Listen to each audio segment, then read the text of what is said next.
बॉलिवूड अभिनेते अमिताभ बच्चन यांच्या घरासमोरील रस्त्यावर खड्डा पडल्याची माहिती समोर आली आणि जुहू इथल्या बीपी पटेल चौकामध्ये रस्त्याच्या मधोमध हा खड्डा पडल्याची दृश्य आपण स्क्रीनवर पाहतोय।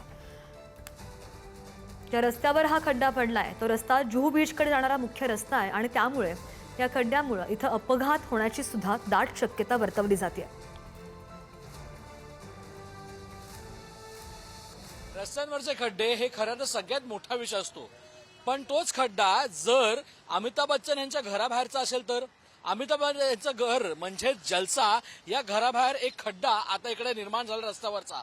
तुम्ही बघू शकता अमिताभ बच्चन यांचं घर आहे, जलसा हे घर आहे, अमिताभ बच्चनचा बंगला इकडे आणि त्याच्याच घराच्या बाहेर म्हणजे त्या मेन रोडला एक मोठा खड्डा इकडे निर्माण झालाय।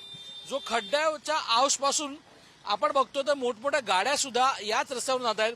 हा खरं तर मेन रोड मानला जातो। हा रस्ता म्हणजे आपण बघू शकतो तर हा पटेल मार्ग आहे, सेंट जोसेफ हायस्कूलकडचा हा रस्ता आहे आणि त्याच्या रस्त्याच्या मध्ये एक मोठा खड्डा झालाय। त्या खड्ड्याच्या अवतीभोवती एक दगड ठेवण्यात आलाय, मात्र कुठलाच आजूबाजू बॅरिकेडिंग ज्याला आपण म्हणतो तर बॅरिकेडिंग करण्यात आलं नाहीये। सगळ्या लोकांना त्याच रस्त्याने जावं लागतं। आपण बघू शकतो हा संपूर्ण रस्ता जो आहे saint Joseph high school Amitabh Bachchan यांचं राहतं घर जे आहे जलसा ह्याच्या बाहेर हा मेन रोड आहे। जो रस्ता खऱ्या अर्थानं हा थेट बँड्रापर्यंत रस्ता जातो, मात्र याच रस्त्याच्या मधल्या छोट्याशा भागी एक खड्डा इकडे खड्डा निर्माण झालाय आणि त्यामुळे लोकांना याच खड्ड्याच्या अवतीभोवतीवरून खऱ्या अर्थानं हा प्रवास करावा लागतोय।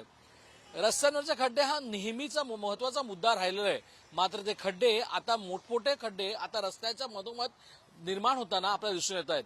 विकास सोबत श्रेयस सावंत, पुढारी न्यूज, मुंबई।